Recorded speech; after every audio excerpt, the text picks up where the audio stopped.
Ako si SB, Sam Versosa. Lumaki sa hirap, nag-aral, at nagsumikap. Kaya ngayon, nais kong ibalik ang oportunidad at pag-asa sa mga taong nangangailangan at nangangarap magbago ang buhay.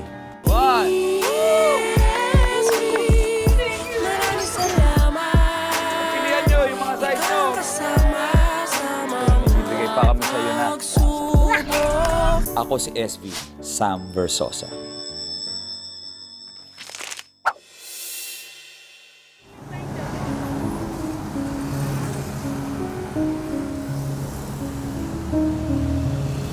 Napakahalaga ng pagkakaroon ng isang maayos na tahanan para mabuhay ng malusog at ligtas ang isang pamilya.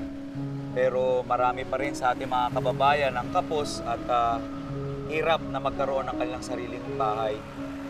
Ngayong araw po makikilala natin ang isang pamilya na almost 20 years nang naninirahan dito po sa ilalim ng tulay na ito. Tara po, kilalanin natin ang pamilya Diaz para makita natin kung paano sila mamuhay sa ilalim ng tulay. Ito po yung daanan papunta sa baba ng tulay. Lahat ng nakatira dito sa ilalim ng tulay, ito ang dinadaanan. Magandang araw po. Ako po si SB. Sam Versosa po. Melody po. Melody, kamusta po kayo?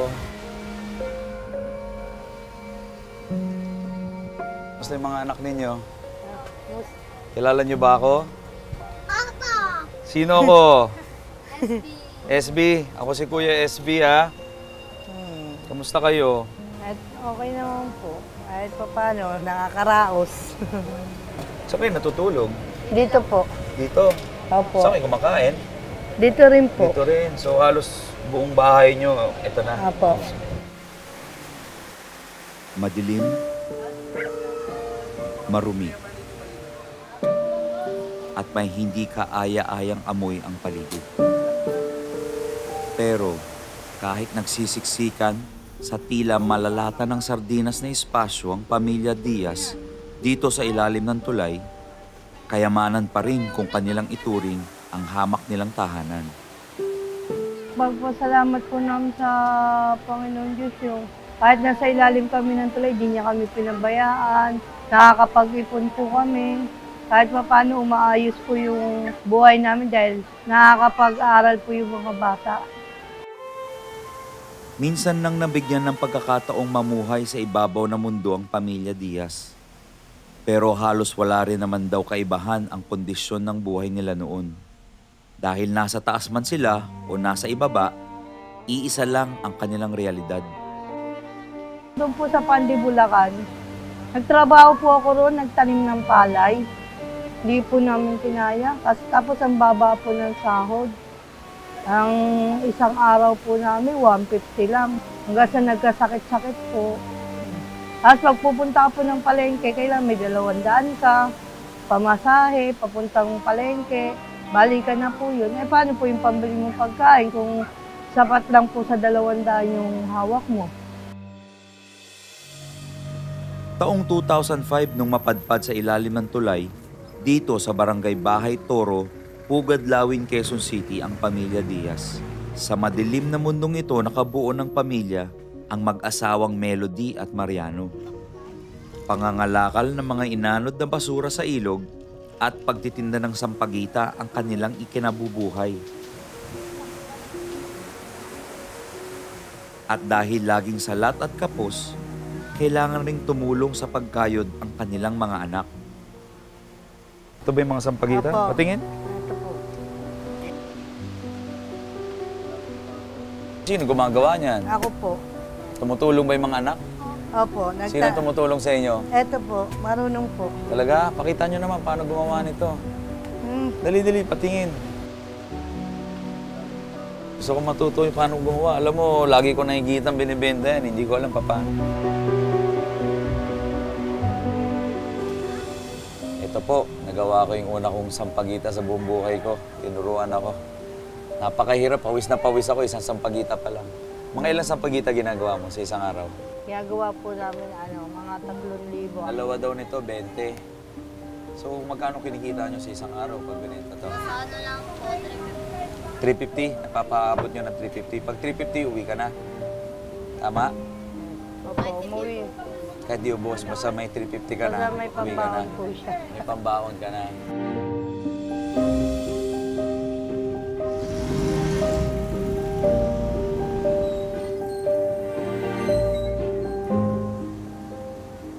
Mula alas 3 ng hapon hanggang alas 9 ng gabi nagtitinda ng sampagita sa lansangan ang mga anak ni Melody. Pinagsasabay nila ang kanilang pag-aaral at pagkayod. Bagay na kailangan nilang pagsumikapan para may kakainin at pambaon sila kinabukasan. Pero sa kabila ng kanilang determinasyong makaahon, tila minamata pa rin at kinukutya ng mga tao ang kanilang habag na katayuan sa buhay. Karamihan ba ng mga customer magbabayad? Mga dumadaan? Hindi po pare-parehas. Meron po yung nagagalit, kaya gamit lang daw po kami, sindikato. Oo, kasi karamihan sa mga nagbebenta daw ng sampagita sindikato, daw po. pero makikita nyo naman, namumuhay lang talaga sila ng marangal. Bumibili sila ng sampagita, gumagawa sila, pamilya, nagtutulungan sila. O mga bata, pupunta muna kami ng nanay ninyo sa baba para check ko kung ano yung pangangalakal na ginagawa niya at pwede ko na rin siyang tulungan. Tara. Kahit gaano man kahirap, patuloy lang nagpupursige ang pamilya Diaz. Paunti-unting nag-iipon gamit ang isang alkansya. Nangangarap na balang araw, makakawala rin sila sa masalimuot nilang mundo sa ilalim ng tulay. Naawa po ako sa mga anak kasi. Minsan sasabi ko sa kaklase, sa ilalim lang kayo ng tulay nakatira, mga daga kayo. Kaya yun po yung naisip nila na, ma, mag-ipon na lang tayo, ma. Makalis tayo rito. Kaya yun po, tulong-tulong po kami nag-iipon.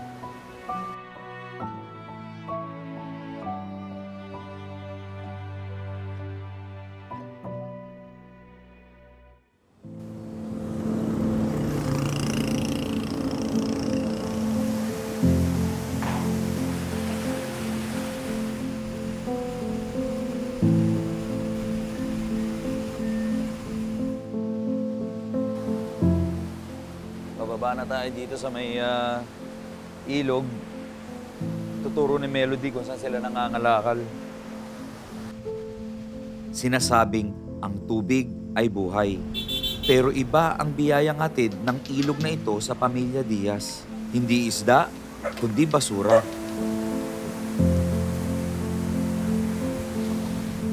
So ito yung ilog kung saan ka nangangalakal. Apo. Ayan nilalangoy nung isang anak niya yung mga plastic. Ayan.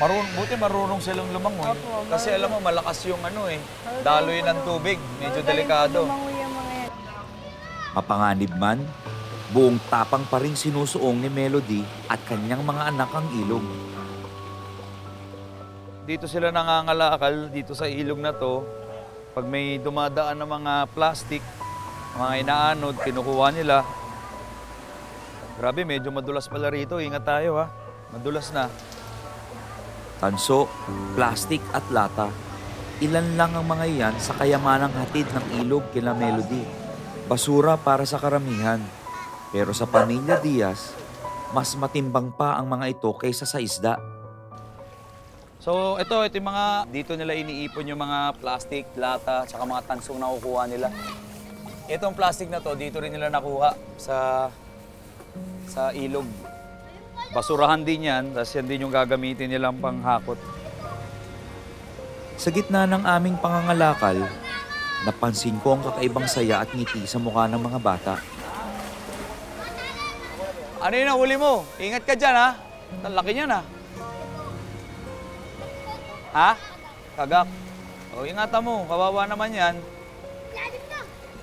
Anong gagawin mo dyan? Anong gagawin mo dyan? Wala po, papakulan din po. Alagaan. Tignan nyo, nakahuli siya, oh. Makita ninyo.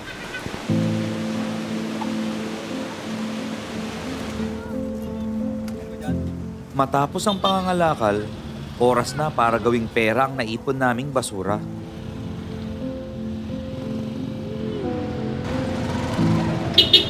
ito. O, di ba? Patulungan nyo muna kami. May mga ibibenta kami. Yung una, yung sibak, ilang kilo? 9 sir, 9 kilos. 9 kilo. Times magkano isa? 9 po. 9. So, 9 Yes, sir. times 9, 81. Yes sir. Yung isa, ano tawag doon? 1 kilo PET. PET, 1 Yes, sir. kilo. Magkano 1 kilo nun? 19 po sir. 19. So, 19 plus 81, magkano total? 100 sir. Okay. So, meron kaming kinitang 100 pesos. Okay, Melody. Pambiling bigas. Pambiling bigas din. Maraming salamat, kuya. Ha? Yes sir. Hindi man kalakihan ang kinikita sa araw-araw, hindi pa rin nakakaligtaan ng pamilya Diaz na maghuhulog ng kaunting ipon sa kanilang alkansya. Grabe, ang cute, oh. Color green, kakulay ko pa. Tignan mo gano'ng kabigat to. Oh, medyo mabigat nga. So, ngayong araw, meron tayong extra kitang 100. Sino naglalagay usually? Ito po. Oh, para swerte. Ilagay mo. Otep, Hulog mo daw uli. hulog mo. Gano'ng katagal nyo na itong iniipon, Melody? Nung ano pa po, mga January.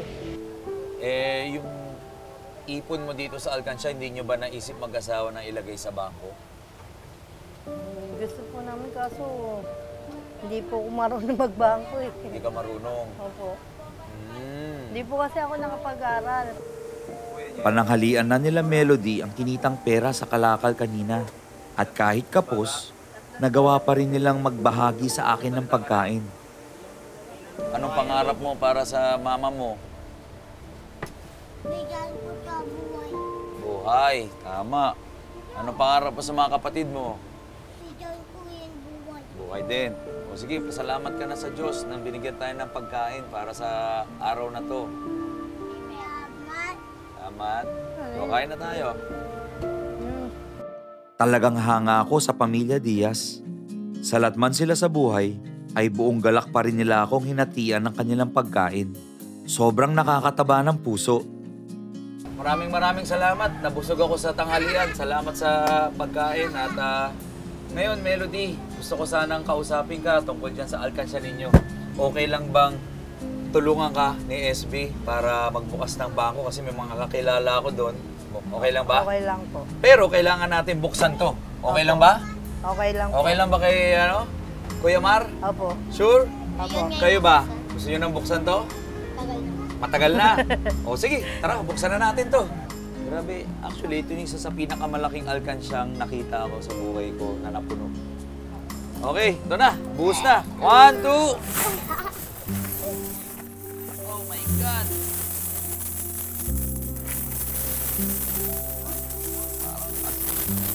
Wow. Pwede pa lang mo daw. Nakabibilib ang determinasyon sa buhay ng pamilya Diaz. Lahat nagtutulong-tulong. At sa loob ng halos 9 na buwan ay walang palya ang kanilang pag-iipon sa kanilang alkansya. Kahit mahirap, tuloy lang sa pagkayod para sa kanilang pangarap na makaalpas sa kasalukuyang tinitirhan. Medyo nakakapagod magbilang ng barya pero pasalamat tayo kay Melody at sa kanyang pamilya na pinagkatiwala sa atin na buksan yung alkansya nila at tutulungan natin sila magbukas ng bank account mamaya. So, yan, excited na ako mamaya para makita at matotal kung magkano lahat to.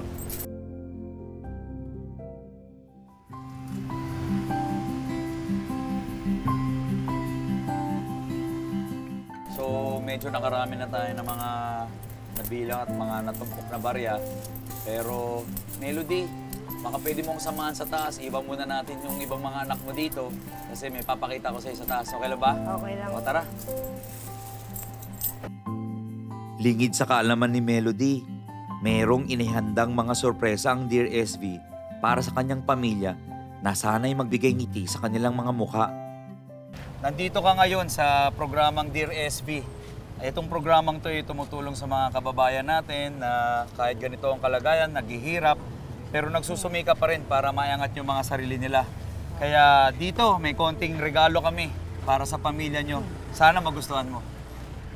Ito ang regalo ng Dear SB para sa pamilya ninyo. Wow. Melody, para sa mga anak mo. Una naming regalo sa inyo, itong higaan na to para at least medyo komportable ang pahinga at pagtulog ninyo. Mag-anak at Sobrang salamat po. unan, kutsyon, Okay ka na, Otep? Gusto mo ba matulog dyan sa kutsyon? Dito ka na matutulog ngayon. Regalo ng Dear SB yan. Siyempre, para sa mga anak mo, kumpleto ng mga school supplies, bags. Ito, para sa inyo to. Para sa inyo to. Tara, tara, dito kayo. Lahat ng school supplies na to, para sa inyo to.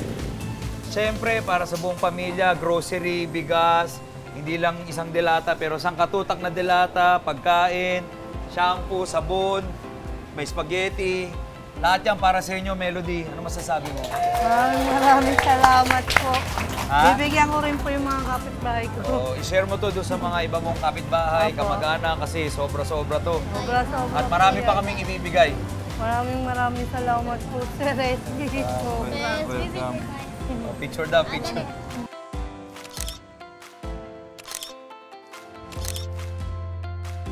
Maraming salamat po, Sir.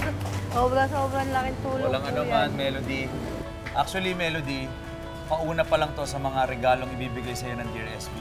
Kasi sabi ko nga, tutulungan ka naming magbukas ng bangko. Meron pa kaming ibang regalo sa'yo. So, ano, punta na tayo sa bangko, buksan natin yung bank account mo. Opo. O, tara. Maraming salamat po. Ha? Parang Tayo. nananaginip po ako. Ha? Parang nananaginip lang po ako. At gaya ng naipangako ko kay Melody, tinulungan ko siyang magbukas ng kanyang sariling bank account para masiguradong ligtas ang pinaghirapan nilang ipon. Melody, sa wakas, nabuksan na natin yung bank account mo. So, ito yung tinatawag na passbook. First time ba nakakita ng bank book? Opo. Pero bago mo buksan yan, tanong ko, magkano nga ulit yung naipon ninyo sa alkansya? 29,000 po. 29,000. So, dapat pagbukas mo niyan, 29,000. Pero, dahil nagtiwala ka sa akin at sa programang ito sa Dear SB na buksan yung alkansya mo, may konting regalo ang Dear SB para sa'yo. Yung 29,000 mo, dadagdagan namin at gagawin naming... Maraming salamat. So, buksan natin. Masaya ka ba? Sobra po. Anong balak mong gawin dyan ngayon? Yun po talaga yun sa ano po makatapos sila ng pag-aaral tsaka bahay na rin po talaga para sa mga anak ko. Itong bangko mo na to, pag-ingatan mo yan, ha? Huwag yung gagastusin. Opo. Kuha ka lang dito pag talagang kinakailangan mo na. Opo. At para nga matupad mo yung mga pangarap ng anak mo at para sa pamilya mo. Pero kung inaakala niyong dito na nagtatapos ang aking mga pasorpresa, may isa pa akong inihandang handog para sa pamilya Diaz na tiyak kong mas makakatulong sa kanila na makamit ang buhay nilang pinapangarap.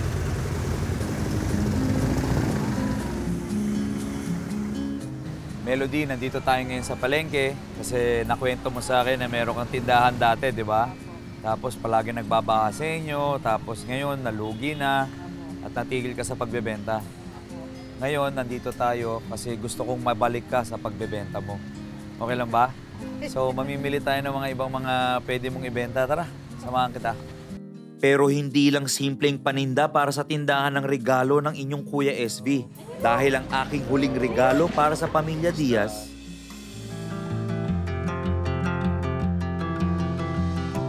Di ba Diaz family kayo? Oh, baka sa inyo to. Ha? Ha? Ito yung huling ibibigay namin sa yung regalo. Bukod dun sa binigay naming tulong sa'yo sa pag-open ng bank account mo at dagdag sa ipon mo, ito permanenteng negosyo para makatulong sa pamilya mo, makatulong sa mga anak mo, para makapag-ipon ka pa, para matupad mo yung pangarap mo na magkaroon ng bahay. Kamusta? Okay ba? Salamat Ha? po, sir. Yay! Tapos Melody, ha? Sobrang happy po. Happy ka ba? Kayo? Opo. Kamusta? Tuwan-tuwa po. Ayos lang. O ito, First time po. permanenteng pwesto para makabenta ka.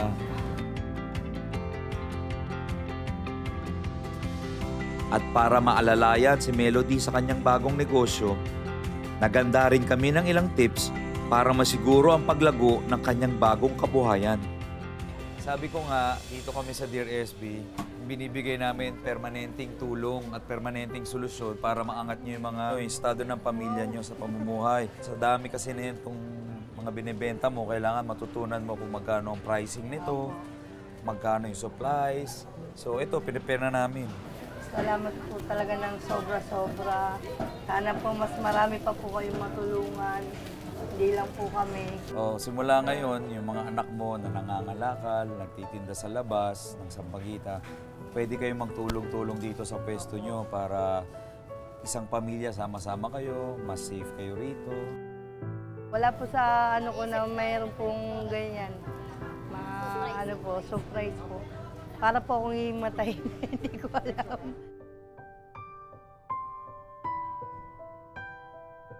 First time ko lang po kasi makatanggap talaga. First time.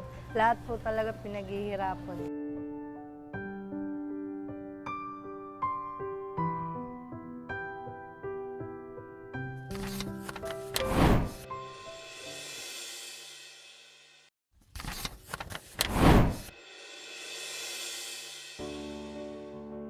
Mabigat man aminin, pero marami pa rin tayo mga kababayan sa kabila ng pagsusumikap ay hirap pa rin sa buhay.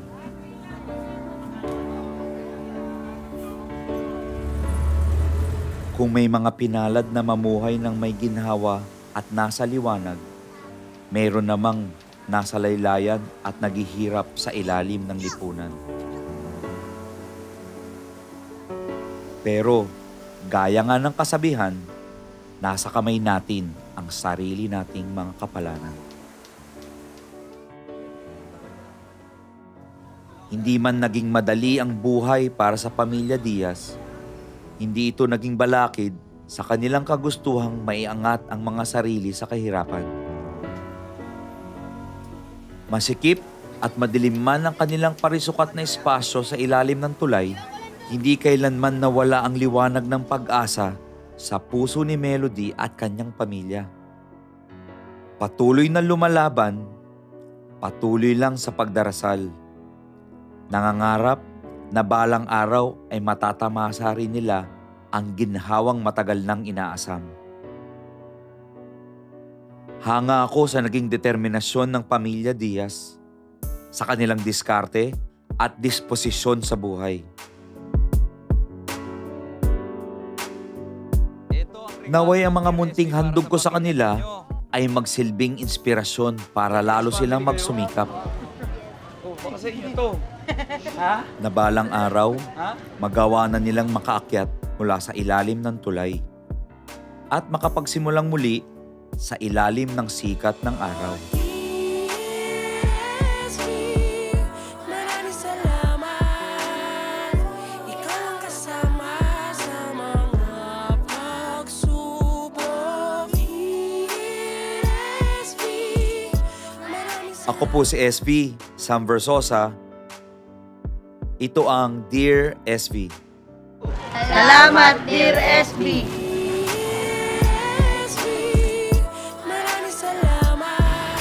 Dito tayo ngayon sa may Mindiola. Mamimit natin si Lola Rose. Nagbebenta ng mga accessories, mga lalagyanan ng mga abubot. Kamusta po kayo? Ako po si SB, Sam Versosa. Turuan kitang gumawa ng ano, nito. Gusto Turuan mo mo? ako? Sige. Oo. Ito po yung munting regalo namin para sa inyo, Lola.